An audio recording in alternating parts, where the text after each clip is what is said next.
All right. Welcome, everyone. And thank you all so much for attending our Expanding Black Home Ownership webinar. We're very excited to have you here. And we wanted to do just a bit of logistics before we get started. So we will be recording this. So you should have a little button that says, okay, this meeting is being recorded. If you don't want to be recorded, you can feel free to have your video off. But we do encourage people to have your video on. This is an interactive engagement. We would love to see your faces. So if you can turn your camera on, that'd be great, so that we can engage with you all as if we were in the same room. And we will be asking folks to either raise their hand using the raise your hand feature, which is under the React little heart shape under your little tools on the bottom. It says raise your hand. You can do that at the very end if you want to ask questions. You can also put your questions in the chat and ask questions that way. But before we begin, we just wanted to know who's in the room. So if you could just put your name and where you're from, in terms of like if you live in Oakland or New York or where are you currently at in the chat, that'd be great. Just see where everybody's at. And then I'm not going to pass it over while you're doing that. I'm going to pass it over to my lovely co-host, Miss Jamillah Jordan, to kick us off with our webinar. Wonderful. Thank you so much, Robyn. Good afternoon, everybody. We are so excited to have you all here with us. This is a great turnout. We expect a bunch more folks to join as well. I want to start by introducing myself. My name is Jamillah Jordan, and I have the honor and pleasure of being the director of the Office of Equity for the County of Marin. And I'm going to invite Robyn to introduce herself as well. You're right. I did not introduce myself. Thank you so much, Jamillah. My name is Robyn Barron, and I am the Equity Manager for Marin County's Health and Human Services Department. Excellent. And we wanted to start today by just an acknowledgement of the celebration of Black History Month. We celebrate Black history every day, but especially during the month of February. And so we want to lift up all of those who have contributed to Black history, Black culture. We know that Black history is American history. And so part of why we wanted to host this event today is just to uplift pathways for mobility for Black folks here in the county of Marin. So that's the spirit, that's the energy that we're bringing today is a celebration of Black history, a celebration of Black people. And that's why we wanted to put our heads together and host this conversation today, which is all about expanding Black home ownership, right? And so we have some wonderful speakers who are going to come and share some of their insights and knowledge with you in just a moment. But we wanted to share just some quick grounding for you all. So Robyn and I put together just some super high level slides that we wanted to share so that you can kind of get a sense of why we wanted to host today's conversation. So I'm going to pull this up for us.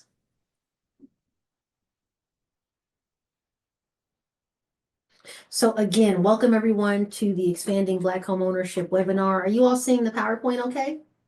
Thumbs up. Awesome. Okay. All right. And so for folks who don't know, Marin County currently ranks as the third most racially disparate county in all of California, right? And that's a modest improvement from when we were number one a few years ago, and then we were number two, and now we're number three. And that basically means that we have some of the highest disparities when we look across racial and ethnic lines. So when you think about, for example, home ownership rates, you think about income or wealth generation, you think about graduation rates, you think about incarceration rates. We see some tremendous disparities in our county along racial and ethnic lines. And we also know that the pandemic really exacerbated a lot of these disparities, and a lot of our communities are still recovering from the impacts of that. We know here in Marin County that disparities are greatest when we measure them by race, right? And so for us as a county, we had to think long and hard about how we could do a better job of closing those gaps. And we understood that we can do that by applying our resources, meaning our budgets, meaning the power of our staff, our programming, by applying those resources where the needs are the greatest. And what we found is that the needs are the greatest in our communities of color, in our lower income communities, in our immigrant communities. So these are some of the folks who are really in need of our love, attention, and care. So that's the energy that we're bringing to today's conversation. I wanted to pause for just a moment. I like to share this slide because so often, especially in today's world, I know all of you are probably keeping track, or maybe you're hiding from all of the news that's coming out at the federal level, where there's so many attacks on equity work, particularly on programs, on policies that really uplift communities of color. And so we're seeing a lot of these attacks, and we want to be affirmative in our approach to how we address it here in Marin County. So we lead with race in a lot of our programs, meaning that we center the experiences of folks of color in all that we do. But it's intersectional in nature, right? So we look at gender, we look at citizenship status, we look at disabilities, we look at age, income. All of these things are important, but what we found is that we're able to have the greatest impact when we lead with race. That means that everyone's better off when we center the experiences of those who are most marginalized. So that's also something that's really important for you all to keep in mind in today's conversation. So just quickly, I just wanted to share that you might be wondering, well, that's great data, Jamillah, but what are we doing about it? So we in the Office of Equity have worked with community members to put together this plan that you see on the screen. It's called our Race Equity Action Plan. I'm going to put some links in the chat for you in just a moment, but basically the Board of Supervisors gave us $1.7 million to advance racial equity in this county. And the community groups that you see on the screen here, they put their heads together and they came up with a bunch of strategies to think through how we could close some of these racial gaps here in our county. And they focus on three primary ways. One is by looking at economic opportunity, the other is mental health, and the last one is housing. So I'm especially happy today that we're focusing in on housing and home ownership because it's a real connection to our race equity action plan. So I'm going to stop this share, and what I want to do now is introduce our speakers. We are really delighted to have two fantastic individuals come to you and share their experience and their insights with advancing Black home ownership in this county. I'm going to read the first bio of our first speaker, and that's Angelica Resendez, who is the Vice President of Homeowner and Community Engagement for Habitat for Humanity of Greater San Francisco. And we included her bio in the flyer, but just briefly, I want to let you know that Angelica is a proud Bay Area native who has dedicated her career to missions that align with her values, such as education and housing justice, working with vulnerable communities and underserved communities to create better outcomes. I'm going to pass it to Robyn to introduce Tiawana.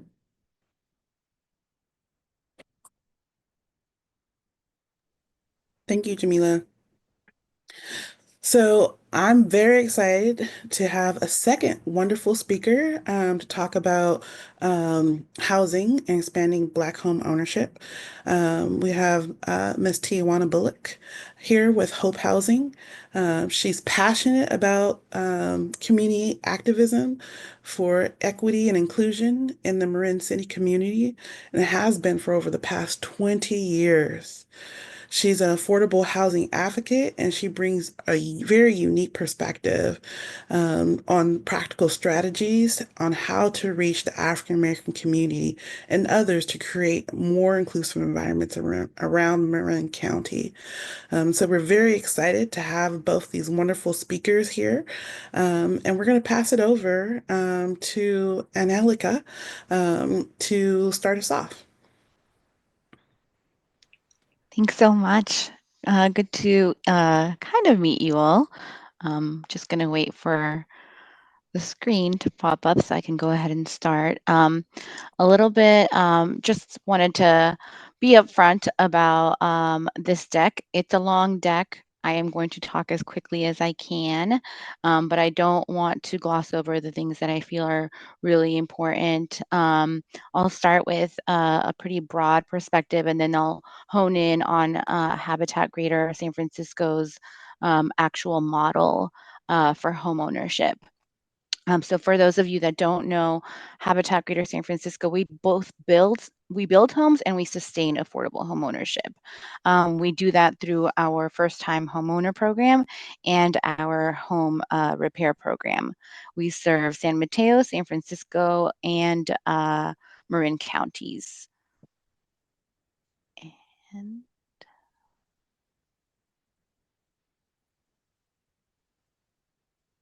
we can scroll down. And so one thing you should know about Habitat Greater San Francisco um,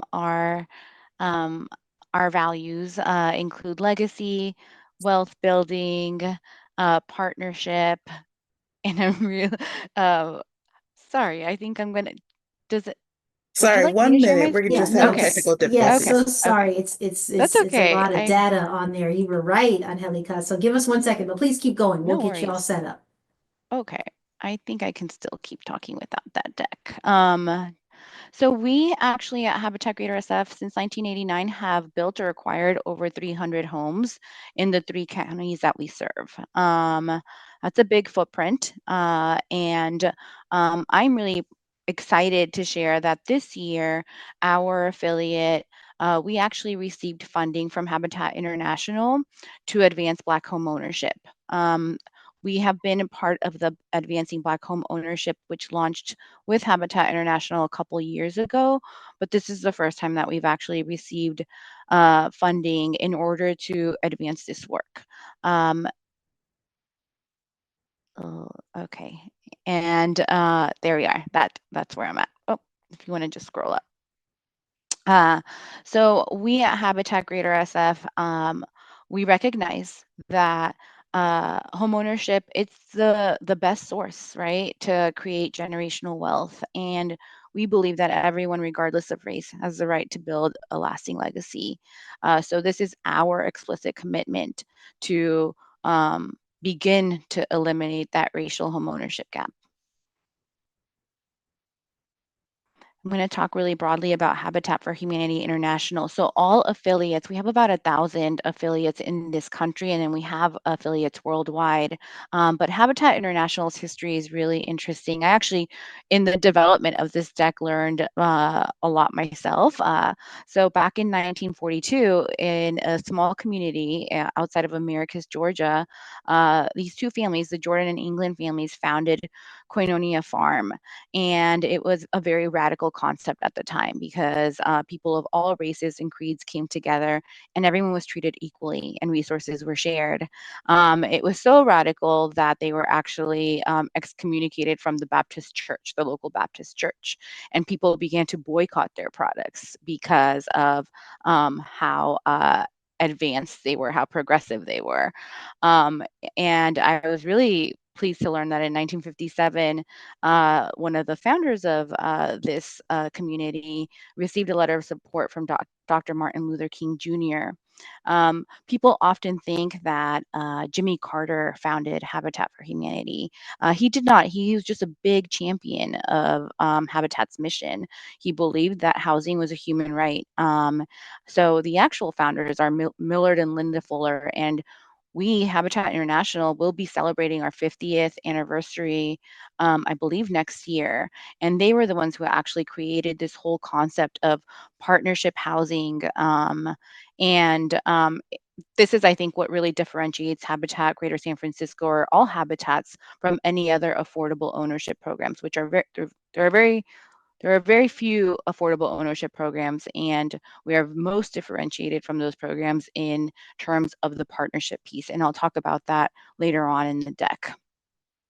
We can keep going. So with Habitat for Humanity, so when I say that, I'm talking about the international. It really is just founded on the principle of radical racial inclusivity.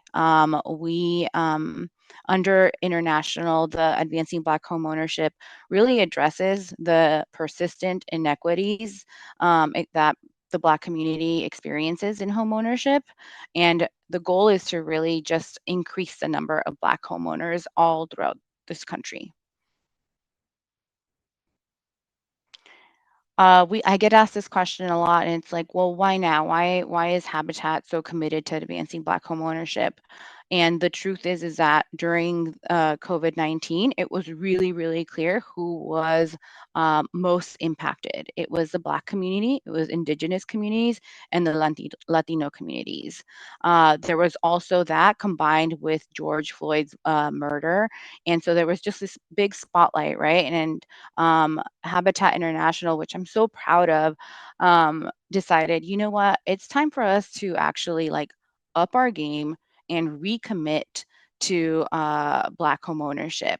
And so that's actually how it all started, was back in 2019 during the pandemic. We also, in international, received funding from Mackenzie Scott. So the funding that Habitat Greater San Francisco and other affiliates have received to advance Black homeownership does come from the Mackenzie Scott Foundation. I really love this quote from Angela Glover Blackwell: "When the nation targets support where it's needed the most, when we create circumstances that allow those who have been left behind to participate and contribute fully, everyone wins." And that really is the goal of advancing Black homeownership. You'll see, I mean, we just saw some data on the impact of how race really plays a role in wealth and socioeconomic status. And we'll see a few more slides later on about exactly why we need to target the Black community.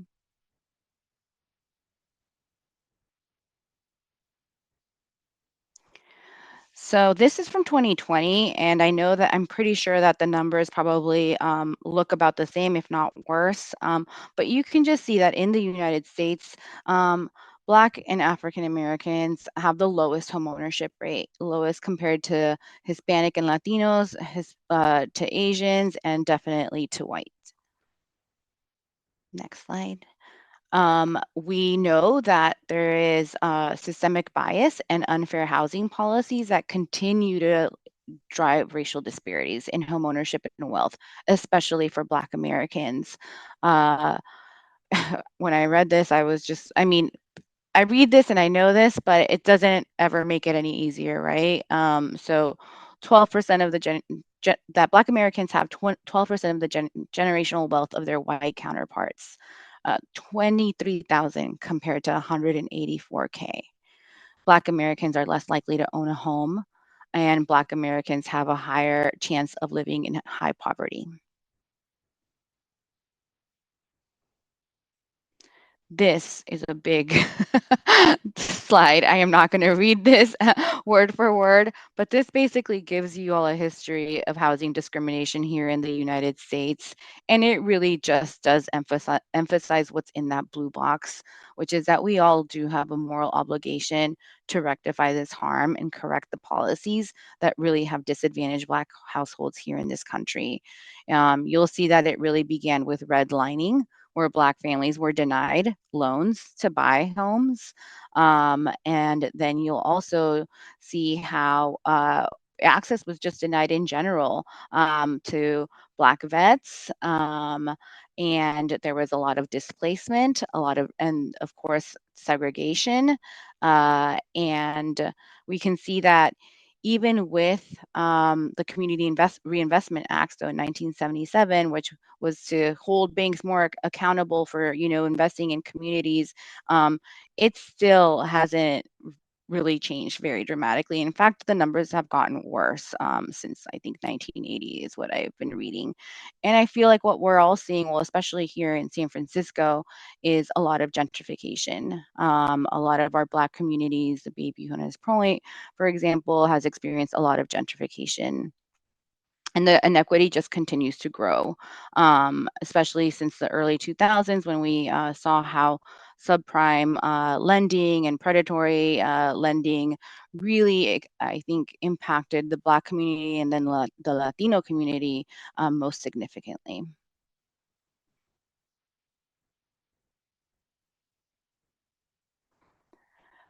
I did want to include a little information on housing discrimination in Marin County. I'm by no means an expert. I'm still learning, and but what we do know is that these policies that both have produced and reinforced structural racism, like racially restricted covenants, redlining, single-family zoning. This is not unique to Marin County. This is definitely a nationwide issue, but the numbers for Marin County are um, pretty stark. So you see that you see the population for Marin County, and you see how 2.9% of that population is Black, and of that number, 25% are homeowners. But then you also just see the dramatic decline in population in Marin City. That went from 75% to 21%. So there's that displacement that's happening.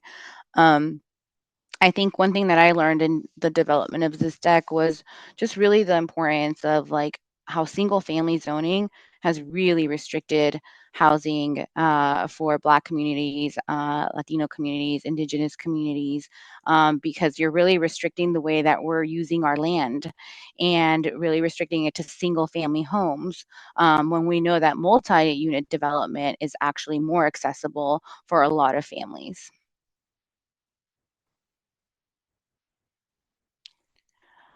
This was something that I also came across, and it talked about divergence. And divergence here means what's the amount of segregation that exists. And it's showing here. I don't know if you can see, but the blue, which is the highest line up on top, means that Marin County is actually showing increasing divergence, which in this sense means segregation over the past 50 years. So it's not getting any better. And so I'm really grateful for all the work that you all are doing to start to um, eliminate this and reduce this.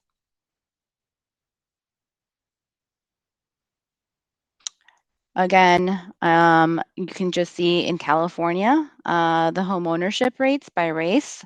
Black is pink. So it is the lowest home ownership rate here in the state of California.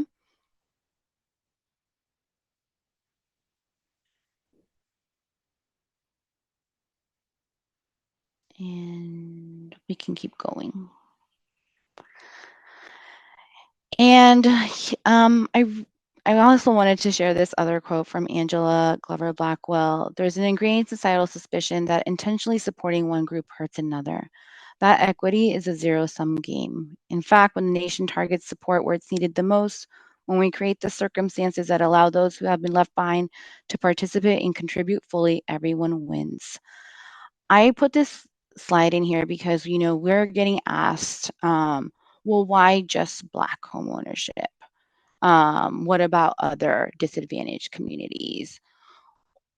Well, I think the data speaks for itself. The Black community is really experiencing the least amount of opportunity and access to building wealth. And so you have to start with the Black community. And if you invest in it, the way that I really approach this is by us investing in the Black community, we're advancing homeownership for everyone else. We will advance homeownership for the Latino community, for the indigenous community, for the Asian community, but it does start with the Black community. So at Habitat Greater San Francisco, we actually have just created a program about a half a year ago in August. It's called our Home Buyer Readiness Program. This program is really meant to prepare anyone who's interested in home ownership so that when the time comes to apply, you know exactly what it means to be a Habitat homeowner. Next slide. One thing that's important to note about us at Greater San Francisco is that we're a community-based org. We're also a builder, developer, and a lender. So just keep that in mind as I'm talking through these slides, because again, we're a pretty unique org in what we do.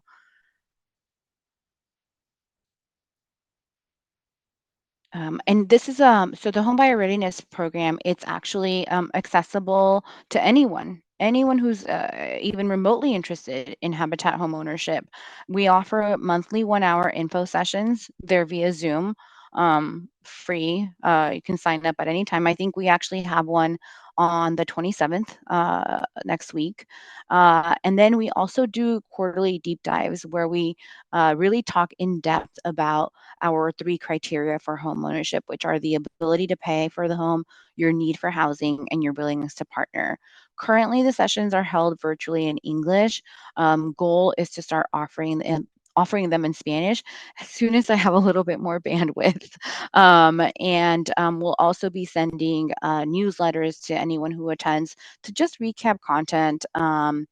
We also offer more the home buyer readiness program to agencies if you want us to present to your clients or to your colleagues. So you can definitely find out more by clicking on, not clicking on that link, but following that link that I've cited below. Um, and the reason that we did this program is, again, just we want to make sure that when it comes time to apply, that all those things that are in your control, and especially with the Black community, such as credit, um, that you are able to address that early on. So, what we have seen, and I think this actually correlates with nationwide data, is that credit is a real barrier for homeownership with the Black community. Um, and credit is one of those things that actually, if you get ahead of it, you can fix it. Everyone has a right to a free annual credit report. If there are items on that report that need to be addressed, you can talk to your local HUD certified counseling agency and get support with that. But credit should not be the barrier for homeownership. And fortunately, there's time to remedy your credit because it'll be a while before we have some homes available in Marin County. Next slide.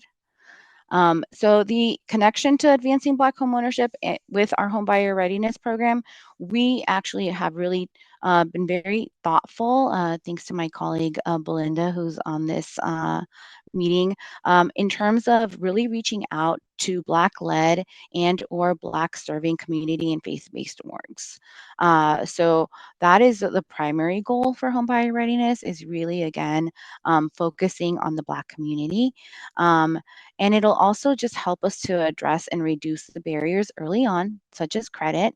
Um, and our goal is really to increase the number of, not just the number of Black applicants who apply, but even more so the number of Black applicants who qualify for a home and who actually end up becoming a Habitat Greater San Francisco partner family.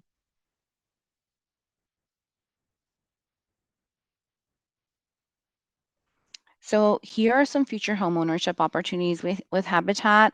You'll see that early on they're in San Francisco and San Mateo counties, but in early 2026 we will be marketing 8 low-income homes on Wharf Road in Bolinas, and then in early 2027 we'll be marketing 80 low to moderate income homes on Redwood Boulevard in Novato. That image that you see on the bottom right is actually what the homes at Redwood Boulevard in Novato will look like. A little bit about our requirements, because I don't want to go over time. So we really expect our home buyers to be able to pay for the mortgage. The mortgage can go up to 40 years, so we usually cap it at 30. And so what that looks like is having a history of consistent income and good credit. Right now, our credit score is 650, which is pretty high. Um, We are currently looking at all of our underwriting guidelines to see if we can either change them or eliminate them, but currently it is 650. And we want our homeowners to be able to make the monthly payments. For really proud to say that we have had 0 foreclosures at Habitat Greater San Francisco.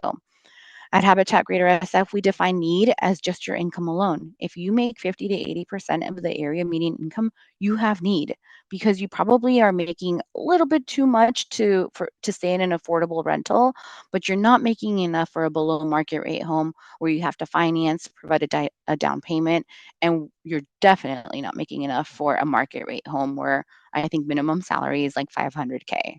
I don't even own a home. And then thirdly is your commitment to partner with Habitat. This is where I think we are the most unique.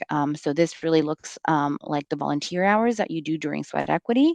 And it also means that you have to comply with our restrictions. So when you buy a Habitat home, it does come with some rules. And then of course we expect you to be a good neighbor and maintain your home. In terms of the financing of the home, our buyers don't pay more than 30% of their gross household income at time of purchase. We also do not charge interest on the principal or mortgage, so that stays the same for the life of your loan. We do require an escrow deposit, but that's for your account and it's $1,000, and we do not require a down payment. The 30% housing payment, so this is when you're closing on your home, that is not just going to include your 0% interest mortgage. It'll also include the property taxes that you pay twice a year, your annual homeowner's insurance, prorated utilities, and other fees like HOA or TIC dues. So that makes up the bulk of that is your payment. And it is only 30% of your gross household income. The rest of the money comes from a lot of subsidies and grants. Here are some of the rules that you should be aware of in terms of buying a Habitat home. It needs to be your principal residence, so you can't rent it, and you have to live in it at least 10 months 10 months out of the year. You can't borrow against your home. You always need to have your home insured so that it's protected. And Habitat, we have the right to buy your home back if it's within the restriction period. Our restriction period goes up to 99 years. We do this because we want to make sure that that home is then offered to another eligible household. And when you do sell back your home, if you sell back your home, you do get your equity when you sell back. And there are inheritance conditions in case people are thinking about leaving the home to their family. I think I'm almost going to close. So just to talk about sweat equity, I get asked this a lot. Well, can I just start volunteering with Habitat now and then you bank those hours in case I get chosen for the homes in the future? The answer is no. Your sweat equity starts when your partnership with us begins. It does say that we require 500 hours, but fortunately, if it's a new construction home, you only do 250. The other 250 come from the community. If it's a home that's been previously owned, then it's actually half of that. So it's 125. The 500 is achieved with community support. Your friends and family can help. It does include required first-time homebuyer education. We really want our homeowners to be successful in their first year, and you can accrue hours with other organizations. Sweat equity is also one of those things that during the pandemic, we at Greater SF decided to change. The pandemic really taught us a lot about maybe how inaccessible we were. And so we've really tried to make sweat equity not a barrier, not a stressor. A lot of our families have multiple jobs or are single parent households. And so it really is not meant to be a stressor for our incoming homeowners. And in terms of what you can expect, we have an initial application. That application is very straightforward. It's about 10 questions, takes about 3 minutes. Then we go into a lottery. So we do a lottery for all of our homes. We do not have a wait list. We do not do a first come, first serve. We think the lottery is the fairest process. And if your lottery number is 1, it doesn't necessarily mean you get the first home. It means that my colleagues will invite you first to submit your full application. And this is where we're running credit, we're checking income, and we're verifying that you'll be able to qualify. Once you are qualified and selected, that's when you begin those hours. And then once that is complete is when you can actually move into your home.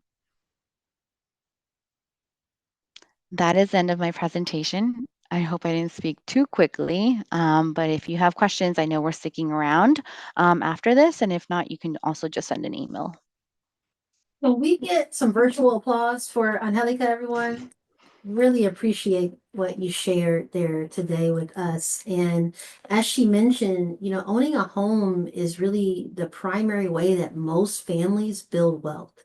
But it's out of reach for a lot of Black families, a lot of families of color. And so just appreciate Angelica for sharing some strategies, some resources, some ideas about how we can overcome those barriers. And so next up, we're excited to introduce to you all Miss Tiawana Bullock, who joins us from the Hope Housing Community Land Trust. And Tiawana is going to share some additional strategies and resources for how do we create affordable home ownership pathways through land trust. So with that, Tiawana, I'm going to pass it over to you. Okay, well, thank you, Jamillah. Hello, everybody, and thank you for being here. I'm excited to introduce Hope Housing Community Land Trust to you all. I just wait for the slides to pop up. So yes, we Hope Housing Community Land Trust.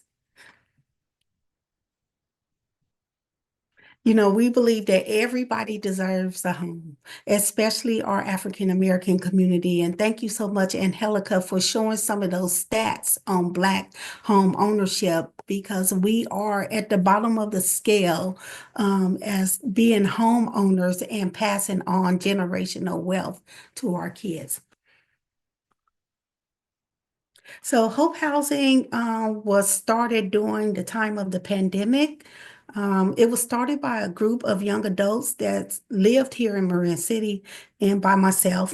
You know, we faced the reality, and the young adults really faced the reality that the redlining had really affected our community, and you know, home ownership was almost out of reach for them, and not only home ownership, but renting too.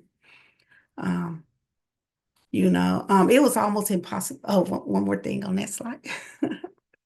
Yeah. Let me see what else. I'm sorry. But yeah, but it was almost out of reach for them. So it was difficult during that time to reach that community of young adults. And housing was one of the main resources that was on the list for us to get. Okay. So as a community land trust, we strive to create access to affordable, accessible, and equitable housing through ownership of land or acquisition of property. We want to buy property or land, and we want to create a small community of home ownership or rental opportunities. So you probably asking, well, so what is a community land trust? Well, back in, let me just double check it. Back in 1969 in Albany, Georgia, the first land trust was created, and it was created by African Americans who wanted to save their farmland. And so they decided, let's come together as a community and purchase this land and make sure that it stays in control of our community. And so that's what we want to do too as Marin City. So, I want to talk a little bit about who's on the board. So people from the community is on a community land trust board. It's basically a 501c3 nonprofit organization. And people come together from the community, and there's some other people, some residents. And if you already have land and property on that land, then some of the residents is on the board as well as the investors. So how does it work? You probably said, what is this community? How does it work? Well, so this is how it works. So let's take a family or individual that wants to purchase a house that's already owned by the land trust. So per se, if we own some land and somebody wanted to purchase a home, we will talk to that individual, and then they will sign a long-term lease. So what they would do was buy the home that's going to be put on the land. So the land trust will own the land, and the person will own the home on the land. So that helps keep the home affordable, because usually when you buy a home, the land comes with it, and that's why it's very expensive, especially in a place like Marin County. But if we are a land trust and we bought the land and they bought the home, then the home is way less expensive. So just to talk about what are we doing now? So we started back in 2022, right? We have received our nonprofit 501c3 status. We received support from the county and the Marin Community Foundation, businesses and individuals. We getting people prepared for home ownership. We offer monthly financial literacy workshops. We offer quarterly home buying workshops and referrals. So just like Angelica was talking about from Habitat, credit is a big barrier. And so we recognize that as being here in the community that we didn't have the education that we needed to buy a home. And so Hope Housing started credit workshops, and we offer them once a month. And it usually is for about an hour long, and it's on Zoom. And then we also offer quarterly home buying workshops where we bring in experts to talk about what it really takes to buy a home. You know, just the basic questions like, do you pay a mortgage? How much is your mortgage? You know, just basic questions to really get a clear understanding on what it takes to be a homeowner. We believe that teamwork makes the dream work too. So some of our upcoming goals, since we are looking at our neighborhood in Marin City, we are trying to build a neighborhood advisory team. We want to do an assessment of the Marin City land to see what's actually available and what could we really purchase, or who knows, maybe somebody might want to donate or come into partnership with Hope Housing. We want to create a fundraising strategy, and we want to continue to team up with individuals, organizations, and businesses. So at the end, this is our information on how to get in touch with us. And we just really believe that everybody deserves a home. Everybody needs a home. And especially our Black community, that we want to build generational wealth. So thank you. All right, let's give some virtual love to Miss Tiawana Bullock. That was fantastic. Thank you. Thank you so much, Tiawana. Really appreciate you lifting up. What are some of the strategies that our Marin City brothers and sisters are taking on? And land trust is a really exciting pathway for affordable home ownership. So I just want to love on Tiawana for all that she's doing. For folks who don't know, she's a longtime community advocate. And this is just one of the areas that she focuses her love and attention. So really appreciate you, Tiawana, for sharing with the group today. So folks, you just heard two dynamite presentations. I know that was some really good information, and we hope that sparked some questions or insights that you may want to share. We want to invite folks to raise their virtual hand or raise your real hand if you'd like, and we'll call on you. You can also use the chat to share any questions or comments that you have for either our speakers or that you want to put out to your fellow community members who are in the Zoom room. So who wants to be the brave soul to kick us off? Any questions for either of our speakers? Or I can't comments? find the hand emoji. Okay, I'm can looking you raise for your real hand? Let me see you raise the real hand, Miss It's Ida. right here. So let me just Okay. go since I'm on the mic. So Tiawana, I was just interested in finding out if you've brokered any conversations with Marin City Community Development Corporation, because in this community, you know that it's, in terms of open space, it's very limited. There's not a whole lot. But they do have space. You know, if they were to start with mowing down a lot of those trees that's on that property. Yeah. You know, to me, that's the one space. I'm just interested if you've even remotely brokered that conversation with them. Yes, I have had a conversation with her. I think her name is Christina Juncture. Yeah, It I had is. I had a conversation with her about the availability of her land, and so she says some of it is buildable and some of it is not. And so we are continuing that conversation to see if collaboration is a possibility. That's good. I mean, she's the executive director, but they have a board. So the board is the one that makes those decisions, just an FYI. Okay, thank you. Thank Thank you for that, Miss Ida. Other questions or comments, and I know we have some homeowners, some people who are interested in purchasing homes. Would love to hear how this presentation touched you, any insights, or maybe just sharing your own experience of what your process was like. Hi. Oh, Yes, I was go just for it, gonna make Nicole. I was just gonna make a quick comment. I just wanted to thank both Tiawana and Angelica for their presentations. They were amazing and very informative. Um, I've been working with Tiawana for about 8 months now. I'm in charge of the credit workshops that we do. And I just found it interesting and insightful how I liked how Angelica just began to talk about the importance of credit. And then, it got me thinking about also what we're doing at Hope Housing and just how those two like presentations kind of connected through the credit. Um, I thought that was a very important piece. And yeah, I'm just wanted to say I'm just happy to be here. Um, my family's also from Marin City. So the work that we're doing is really meaningful to me, and I'm just excited to see all the positive changes we're making.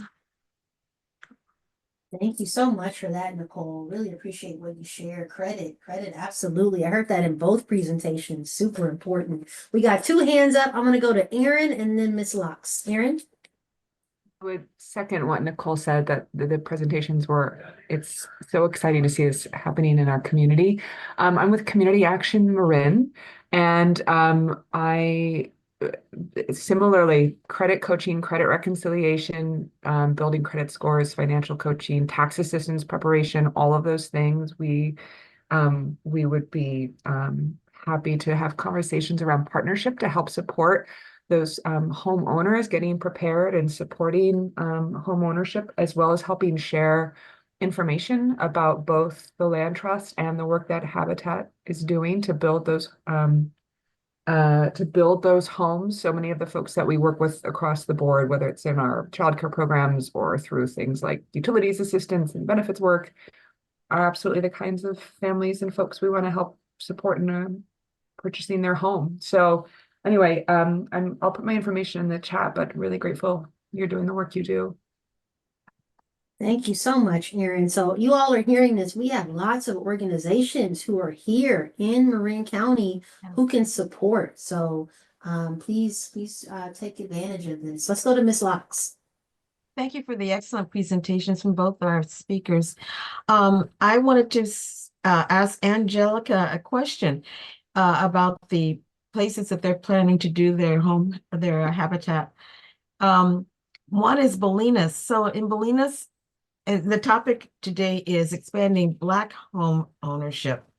So is that an expectation that Black families would be purchasing homes, or the possibility of purchasing homes in the Bolinas area?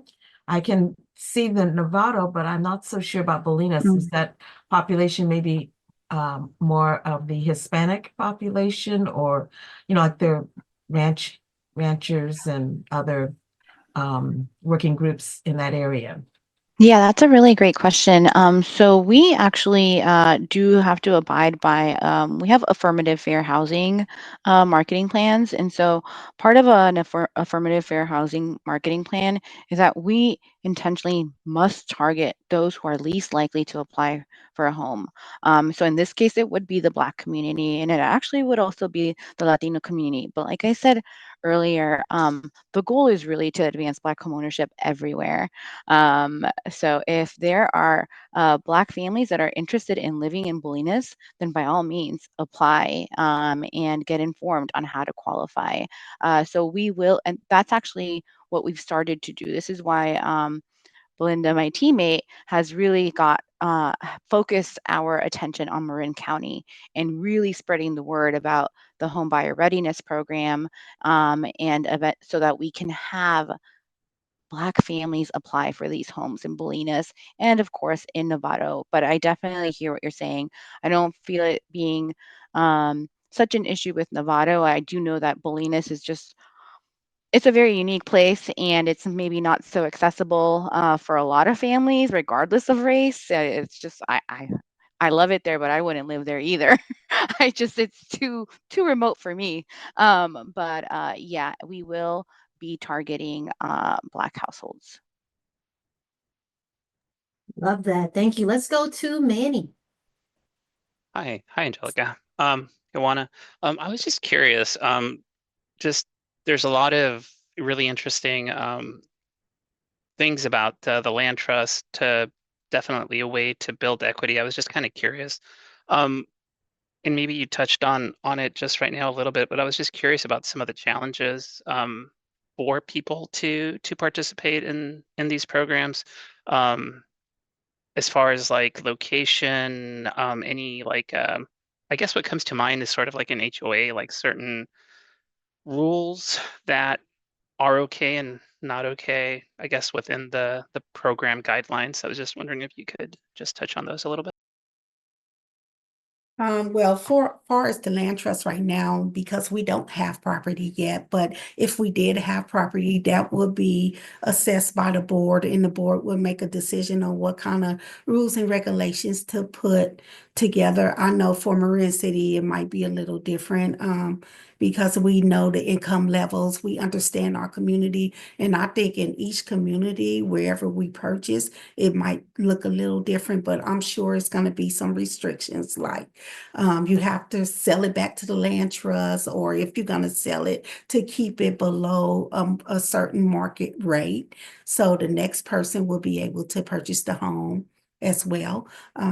Yeah, there will be some restrictions to it. But I think it will work out well for people who's like first-time home buyers and who doesn't want the big mortgage payments and things like that. And it's also invested in letting the next person purchase a home at an affordable rate. Thank you, Tiawana. And Angelica, any feedback from you on that question for Manny about challenges or barriers? Well, I don't know if it's a challenge, but affordability restrictions, they are rules that you have to comply with, and they outlive the life of your mortgage. So even if you have a 30-year mortgage, you still have to play by Habitat's rules for about 99 years. But it's basically like Tiawana said, these homes are meant to stay affordable over time. And more often than not, I feel like households are like, okay, yeah, I understand that. And I'm willing to play by the rules if it means home ownership. Unfortunately for us, I think uh, one of the things that we've had to do over the last several years, just because it's so expensive to build. We sell these homes at market rate. So they're coming in at 900K, 1.1 million. It's really expensive, and we definitely rely on a lot of subsidy, and we just see that there's a lack of funding, right? I mean, right now we were just in Sacramento advocating for Cal Home funding because the governor removed that from the budget.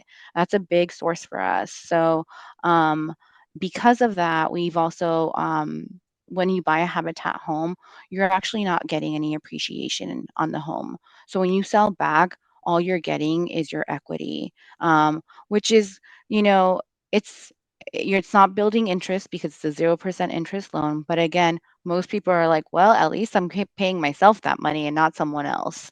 If you do choose to sell back, so you do get the equity, but it does not come back with appreciation. Really appreciate that. I see in the chat, Robyn put it's something, right? Absolutely. Let's go to Latoya and then Robyn, and then we're going to close us out. Oh, Latoya. Yes, again, just echoing, thank you both for being here. Appreciate the presentations. I had a question around BMRs. Do either of what you guys are proposing function like a BMR, below market rate housing, if anybody doesn't know what a BMR is? Not you two, but other people in the room. I'll answer that, Angelica. Oh yeah, our program is a below market rate program. It's just different from, for example, like let's say the Mayor's Office of Housing in San Francisco, in the sense that we don't require outside financing. We are the lender in this case, and we don't require a down payment, and we also don't charge interest. But just like another BMR program, we have our affordability restrictions. So like the number of folks in the house, like let's say there's a 3-bedroom and it's a single mother who's applying, she has 1 child, she wouldn't qualify for that 3-bedroom. Or I should Correct. ask, okay. Yeah, our minimum is the number. So so if there are 3 bedrooms, then the minimum household size is 3. If it's a 2-bedroom home, minimum household size is 2. That's something I actually want to note. Our data at Greater San Francisco has demonstrated that the majority of our Black homeowners are single parents, single moms, and they have an average household size of about 2. So we are actually building a lot of 2 bedrooms because we want to, walk our talk. Most of the Habitat homes that we're building from here on out will be 2 and 3 bedrooms to support families of 2 or 3 or more. Thank you so much for that. So everyone, I know we're at time. Robyn, do you have a final question for our speakers? I just want to thank everyone for showing up to hear about Black home ownership, and just put it out there that home ownership is directly correlated to health outcomes. And it's really, really important to really take this seriously, because whatever help you can get, take it. I think that, there are so many programs out there. And so I really want to encourage people to reach out to our lovely speakers. And I'm going to pass it over to LaToya to close us out. Yes, again, thank you, Angelica and Tiawana, for being here. We really appreciate you. Belinda did put some information in the chat. If anybody else wanted to tap into their presentations, please reach out. And I believe Tiawana's information was at the end of her slide deck. Again, thank you all for joining us. Next Wednesday will be the last event that we will be holding for Black History Month. We will be at Ounces Outdoors at 4 o'clock. It is a meet and greet. Please feel free to join us. Food will be provided. If you would like a beverage that is not a soft drink, you will need to purchase that on your own. But we will be providing soft drinks, and just an opportunity for us to fellowship and get to know each other and really just close out Black History Month. There will be an email sent out with more information regarding that. And again, have a wonderful day. And again, we thank you so much for joining us. Thanks so Thank much, you. So much, everyone. everyone. Thank you. You. Take Thank care. you. Bye. Yeah, I can leave. Recording stopped.